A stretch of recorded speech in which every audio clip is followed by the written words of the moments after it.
강성기 목사님이 쓰신 5분의 축복이라는 책이 있습니다. 이 책에 이런 내용이 있습니다. 유학 시절에 한 교수님이 보여준 인상적인 원맨쇼를 기억합니다.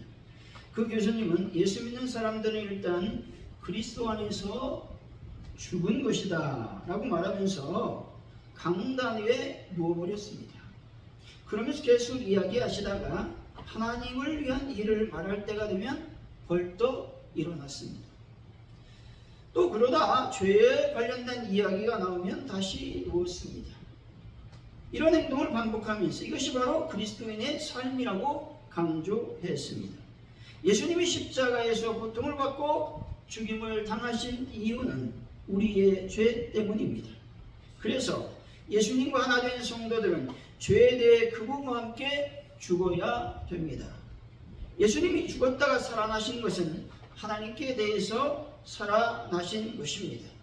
따라서 그분과 하나 된 성도들은 하나님과 관련된 일에 대해 살아 움직여야 하는 것입니다. 이 말은 직장에서 일할 때 죄악과 관련된 일이 발생하면 즉시 죽은 사람처럼 되어야 한다라는 말입니다. 하나님의 뜻을 이룬다라는 확신이 생기면 살아서 움직이라는 것입니다. 이것이 예수님의 십자가의 고통과 죽음 그리고 부활을 삶 속에서 실천하는 크리스천 직업인들의 행동 지침인 것입니다. 여러분, 이와 같이 우리 일터와 삶에서 예수의 죽음과 부활의 의미를 구체적으로 드러내는 예수님의 제자가 되어야 하는 것입니다. 데비드 왓슨이 쓴 제자도라고 하는 책이 있는데 이 책의 내용입니다. 예수님의 제자가 된다는 것은 그를 믿고 따르며 그의 뜻을 받아들인다는 의미가 있습니다. 이는 우리가 과거 이기적인 죄의 삶에 대해서는 아니요 라고 말하며 예수님에게 대해서는 예 라고 말하는 것입니다. 내적인 신앙은 외적인 순종을 동반해야 됩니다. 순종이 없다면 진정한 믿음도 제자도도 없는 것입니다. 순종을 원하시는 부름에 예, 그렇지만 이라며 망설인다면 우리는 절대 그리스도의 빛이 이 어두운 세상을 비추는 것을 보지 못하게 될 것입니다. 교회 안에 많은 사람들이 핑계를 내세우며 되도록 편한 쪽으로 제자도를 타협하려고 한다는 겁니다. 마지막 선택은 우리에게 달려있다는 것이죠. 예수님의 부름에 언제 예라고 하고 아니요 라고 할지 결정하는 것은 궁극적으로 우리 자신의 몫인 셈입니다. 만약에 그리스도가 모든 것의 주님이 아니라면 그는 결코 어떤 의미에서도 제자가 아니라는 것이죠. 예수님을 따르는 제자도에 있어서 절반이라는 개념은 없습니다. 전부가 아니면 아무것도 아니라 말하고 있는 것이죠. 예수님 우리에게 절대적 순종을 기대하고 계심을 믿으시기 바랍니다. 왜냐하면 그가 먼저 우리를 위하여 생명을 내놓으셨고 성령을 우리 마음에 두어 주님의 음성을 듣도록 만드셨기 때문이라는 것이죠. 사랑하는 성도 여러분, 성도가 되었으니 이제 죄에 대해서 죽고 순종함으로써 여러분들의 전부를 드려 진정한 참된 예수님의 제자가 되시기를 예수의 구원들이 축원드립니다. 오늘 본문은 녹음서에서 예수님의 순환 예고에 대해서 말하고 있는데 예수님의 순환 예고는 총 몇 번이 기록되어 있을까요? 4번이 기록되어 있습니다. 오늘 본문은 그 중에서 2번째 순환 예고에 대해서 말씀하고 있는 장면입니다. 이 순환 예고는 예수님 당신께서 하나님의 아들인 동시에 인류를 위해 대속 죽음을 당하실 고난받은 종임을 제자들에게 드러내고 있는 것입니다. 따라서 제자들이 이 주님의 순환 예고를 통해 주님의 정체를 바로 알고 주님의 순환의 때를 대비해야 옳았다는 겁니다. 그러나 제자들은 주님의 순환 예고를 듣고 그 진리를 깨닫고 대비하기는커녕 무서워하였을 뿐만 아니라 누가 큰가에 대해서 어리석은 논쟁을 했다는 것입니다. 이 예수님은 첫째가 되고자 하는 자는 섬기는 자가 되어야 하고 겸손과 더불어 낮아지는 자가 되어야 한다 말씀하고 있다라는 겁니다. 오늘 말씀을 통해 나는 제자입니다 라는 제목으로 어떻게 하면 주님의 진정한 참된 제자가 될 수 있는지 하나님의 은혜를 나누도록 하겠습니다. 어떻게 하면 예수님의 참된 제자가 될 수 있을까요? 첫째로 영광의 자리에서 떠나 고난의 복음의 자리로 가야만 된다는 것입니다. 30절이죠. 한번 읽어봅니다. 시작. 그곳을 떠나 갈릴리 가운데로 지나시되 예수께서 아무에게도 알리고자 아니하시니. 아멘. 여기서 그곳이라고 하는 말은 변화산 체험과 그 산 아래로 내려와서 치유사건이 발생했던 또 치유사건이 일어났던 그곳을 말하고 있는 것입니다. 예수님께서 변모하시고 또 예수님께서 엘리야와 모세와 더불어 말씀을 나누시는 것을 본 베드로는 감격을 했다라고 하는 것이죠. 예수님은 변화산 체험과 기적의 현장을 어떻게 하여? 떠나라고 말씀하고 있는 겁니다. 베드로는 이렇게 말하죠. 마가복음 9장 5절이죠. 베드로가 예수께 구하되 라피여 우리가 여기 있는 것이 좋사오니 우리가 초막셋을 짓되 하나는 주를 위하여 하나는 모세를 위하여 하나는 엘리야를 위하여 하사이다 하니. 베드로가 얼마나 감격했으면 지금 여기에 있으면 참 좋겠습니다. 그렇게 말하는 거죠. 우리가 좋은 곳에 여행 가면 어떤 말을 합니까? 야, 여기 한 달만 살았으면 좋겠다. 이런 마음을 먹는다는 것이죠. 그와 같은 마음이었다는 것이죠. 그래서 여기에 머무는 방법은 첫째 뭐예요? 초막을 잊자는 겁니다. 근데 이렇게 베드로가 말한 평가는 아주 냉혹하게 말하고 있죠. 몹시 두려워하여 무슨 말을 하는지도 모른다 이렇게 말하고 있습니다. 즉 그가 무슨 말을 할지 알지 못함이더라. 이 말을 공동번역에서는요 베드로가 당황하여 엄격거래 그런 말을 했다라고 번역했습니다. 사복음서 특별히 마가는 베드로의 어떤 체면을 아주 생각하고 있게 이렇게 표현했다라고 하는 것이죠. 다시 말해 베드로가 한 말은 실수였음을 말하고 있는 것이죠. 여기서 중요한 것은 무엇입니까? 예수님은 당신의 자기 부인과 십자가를 지는 고난의 길을 반드시 가야 되고 그 길을 막는 자가 누구라고 말하고 있습니까? 사단이라고 선언하고 있다는 것입니다. 그럼에도 불구하고 베드로는 환상적이고 천상적인 영광의 자리에 머물고 싶다고 말하고 있는 것입니다. 그런데 이런 베드로의 행동과 말은 예수님의 가르침에 위배되고 영적으로 심히 무지한 결과였음을 말씀하고 있는 것입니다. 예수님의 최종 목적지는 어디이겠습니까? 변화산일까요? 아니면 갈릴리일까요? 둘 다 아니라는 것이죠. 예수님의 최종 목적지는 바로 어디입니까? 예루살렘이라고 하는 것입니다. 예루살렘에 가야 예수님께서 이 땅에 오신 목적을 이룰 수 있는 것입니다. 다시 말해 예수님은 예루살렘에 가서 십자가를 져야만 한다는 것이죠. 왜냐하면 우리를 구원하시기 위해 죄를 짊어지고 죽어야만 했기 때문에 그렇습니다. 미국의 건국공신인 워싱턴은 이선할 때까지도 압도적인 명성과 지지율을 갖고 있었습니다. 대통령으로서 훌륭한 나라를 다스려 실력도 인정했다는 것이죠. 3선, 4선 겉들이 넘볼 수 있는 인물이었습니다. 그러나 워싱턴은 본인이 만든 미국의 민주주의를 스스로 흐트릴 수 없다는 말을 남기고 그대로 물러났습니다. 사직 후 얼마 후에 그는 지금까지 민주주의의 귀감으로 남게 되었다는 것이죠. 이 고전 책운남이라고 하는 책이 있습니다.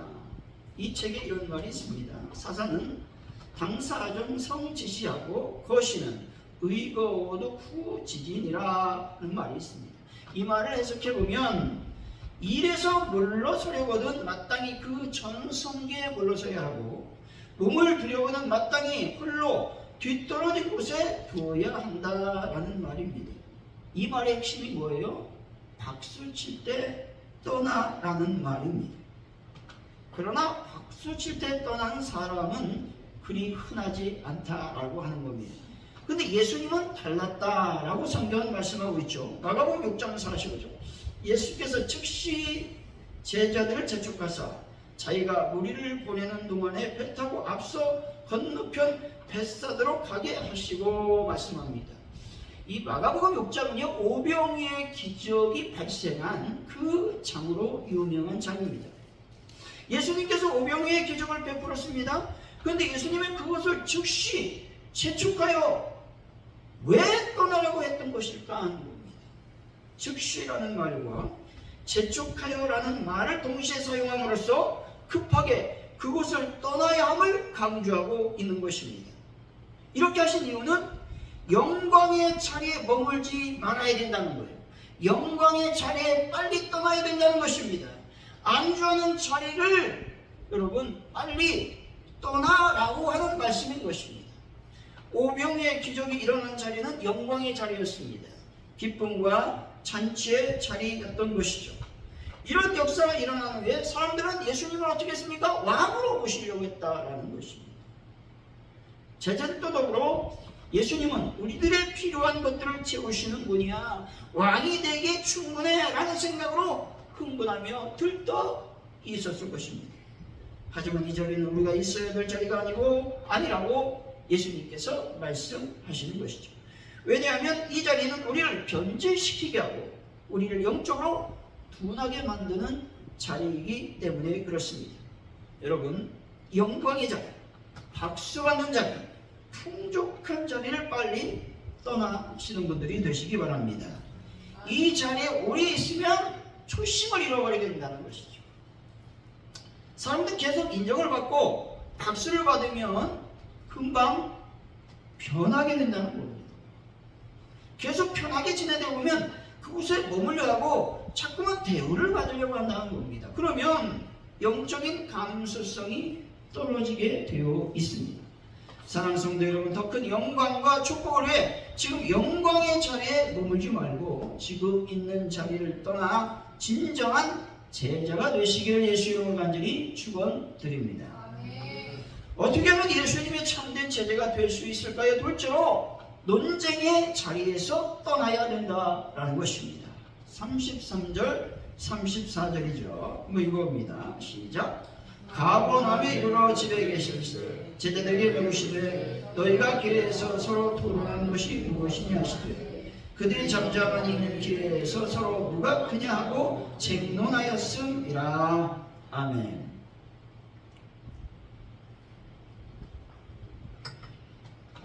제자들은 십자가를 치시려는 예수님에게는 관심이 없었다는 것이죠. 제자들의 관심은 예수님께서 정권을 잡으면 누가 큰 자가 될 것인가, 여기에 관심했다라는 겁니다. 누가 크냐라고 하는 말은 누가 위대하냐, 누가 으뜸이냐라고 하는 말씀이죠. 물론 제자들의 말은 이 세상의 권력에 대해서 말하는 것은 아닐 것입니다. 하나님이 다스리는 하나님 나라에서 누가 크고 위대한 사람이냐를 따지는 말이라고 하는 것이죠. 하나님의 나라는 높고 낮음이나 가난하고 부하거나 또 귀하고 천한 그런 구별이 없는 나라인 것이죠. 서로 경쟁하고 싸워서 이긴 자는 높은 자리를 차지하고 권력을 차지하는 그런 나라가 아닌 것입니다. 하나님의 나라는 모두가 잘 살고 모두가 귀하고 모두가 찬란 그런 나라인 것입니다. 그렇다면 왜 제자들은 누가 크냐고 쟁론을 벌이고 있는 것일까 하는 것입니다. 첫째로 주님의 뜻을 알지 못했기 때문이라고 하는 것입니다. 주님이 이 땅에 오신 목적은 모든 사람의 죄를 대속하기 위하여 십자가를 지는 것이었습니다. 수많은 이적을 베푼 이후 역시 하나님의 뜻을 이루기 위한 것이었습니다. 사람들로 하여금 예수님 당신이 하나님 아들이심을 입증하기 위해서 이적과 기적과 표적을 베풀어 주셨습니다. 예수님은 자신이 오신 목적에 대해서 마가복음 10장 45절에서 이렇게 말씀합니다. 인자가 성경을 받으려 함이 아니요 도리어 섬기려 하고 자기 목숨을 많은 사람의 대속물로 주려 함이니라 말씀합니다. 예수님이 오신 목적은 자기 목적을 많은 사람의 대속물로 주는 것이 예수님께서 이 땅에 오신 목적이라고 말씀하고 있는 것입니다. 다시 말해 인류의 모든 사람들의 죄를 속하기 위해 자신의 목숨을 십자가에 내던지는 것입니다. 폴 밀러가 쓴 일상기도라는 책이 있습니다. 이 책의 내용입니다. 이렇게 말합니다. 세월이 흘러 김은 자기 딸입니다. 20살쯤 되었을 때 나는 식탁에 앉아 우리 소그룹에서 사용할 시편 121편의 성경 공부를 쓰고 있었습니다. 아내의 시편 121편의 기도를 나는 까맣게 잊고 있었습니다. 내가 식탁에서 고개를 들고 말했습니다. 여보, 그러고 보니 하나님이 하셨어요. 시편 121편 말씀대로 우리를 지켜 모든 환난을 면하게 하셨던 것 같아요. 말했습니다. 우리는 장애인 딸이 환난인 줄 알았지만 그것은 교만하고 고집센 부모의 위험에 비하면 아무것도 아니었습니다. 킴이 말을 못하기 때문에 아내와 나는 듣는 법을 배워야 했습니다. 딸의 무력함이 우리를 가르쳐 우리도 무력해지게 했습니다. 킴이 우리 집에 예수님을 모셔왔습니다. 아내와 난 더 이상 스스로 인생을 살아갈 수가 없었습니다. 하루의 시작과 끝까지 예수님이 필요했습니다. 우리가 빵 한 덩이를 구할 때 하나님께서는 돌을 주시는커녕 광야에서 우리 앞에 잔치를 베풀어 주셨습니다. 예수님, 힘을 주셔서 감사합니다. 라고 말했다는 것이죠. 하나님의 뜻을 알게 되니 하나님께서 자신들에게 장애를 가진 딸을 주신 것에 대해서 감사가 흘러나왔다라는 것입니다. 하나님의 뜻을 알지 못하니 원망과 불평이 나오게 되는 것입니다. 하나님의 뜻을 알지 못하니 서로 비난하고 논쟁하며 쟁론하고 있는 겁니다. 하나님 뜻을 알지 못하니 누가 크냐고 서로 질투하고 악한 말을 하고 있는 것이죠. 여러분, 하나님의 뜻을 알기 위해 애쓰는 분들이 되시기 바랍니다. 둘째로, 왜 제자들은 누가 크냐고 쟁론하고 있는 것일까요? 욕망에 사로잡혔기 때문에 그렇습니다. 사람들의 깊은 심연에는 욕심이라고 하는 욕망이 자리 잡고 있다는 것이죠. 다시 말해서 권력과 부와 명예를 독차지하려고 하는 마음이 있다라는 말입니다. 그런데 욕망은 사단에게 비롯되었고 그 시작과 끝은 교만을 향해 간다는 겁니다. 종말은 사망이라고 하는 것이죠. 야고보서 1장 15절이죠. 욕심이 잉태한 즉 죄를 낳고 죄가 장성한 즉 사망을 낳느니라 말씀합니다. 죄를 짓는 것은 욕심 때문이라는 것이죠. 한 번 죄를 짓는 사람은 아무도 없습니다. 한 번 죄를 짓게 되면 계속해서 죄를 짓게 된다라는 겁니다. 그러면 그 죄가 우리를 사망에 이르게 한다는 것이죠. 여러분, 욕망에서 벗어나 하나님 나라를 위해 항상 헌신하는 분들이 되시기 바랍니다. 사랑하는 성도 여러분, 하나님의 뜻을 알고 욕망에서 벗어나 모든 논쟁에서 자유함으로써 진정한 하나님 나라의 참 제자들이 되시기를 예수 이름으로 간절히 축원드립니다. 셋째로, 어떻게 하면 참된 제자가 될 수 있을까 하는 것입니다. 섬기는 자가 되어야 된다고 성경은 말씀합니다. 35절이죠. 한번 읽어봅니다. 시작. 예수께서 앉으사 12 제자를 불러서 이르시되 누구든지 첫째가 되고자 하는 무사람의 끝이 되며 무사람을 섬기는 자가 되어야 하리라 하시고. 아멘. 제자들뿐만 아니라 그리스도인들이 품지 말아야 되는 것은 명예욕이라고 하는 것입니다. 명예에 대한 욕망은 인간이 지닌 욕망 중에 가장 쉽게 드러나는 욕망이라고 하는 것이죠. 이것은 남자나 여자나 동일하다는 것이죠. 로마에 크리스찬 군인이 한 명 있었습니다. 뚜르지방에서 온 마틴이라는 군인인데 어느 추운 겨울 거리를 지나가다가 황량한 거리에서 취해 떨고 있는 거지를 보게 되었습니다. 마틴을 본 거지는 손을 내밀면서 구걸하는 것이죠. 선생님, 돈 한 푼만 주시길 원합니다. 마틴은 주머니를 뒤져보았지만 한 푼도 없었습니다. 그래서 자신이 입고 있는 낡고 해진 군인 외투를 벗어서 그것을 반쪽으로 찢었습니다. 그리고 한쪽을 취해 떨고 있는 거지에게 감아주면서 말합니다. 미안합니다. 도와주고 싶지만 이것밖에 없습니다. 그날 밤 마틴은 꿈을 꾸었습니다. 하늘이 열리고 예수 그리스도의 모습이 보였는데 로마 군인의 군복 반쪽을 입고서 계셨습니다. 이를 본 전사가 주님께 물었습니다. 주님, 왜 그 거지 같은 로마 군복을 입고 계시는 겁니까? 그러자 주님이 이렇게 말씀합니다. 이것은 나의 종 마틴이 나에게 준 가장 값진 선물이다 라고 말씀하셨습니다. 마틴은 자신에게 귀한 것을 거지를 위해서 나누어 주었습니다. 이것이 진정 섬기는 것이라는 것이죠. 이 섬김을 예수님은 기뻐하셨다라는 것이죠. 예수 그리스도를 섬기고 하나님을 섬기는 것보다 더 크고 우선한 일이 어디에 있겠습니까?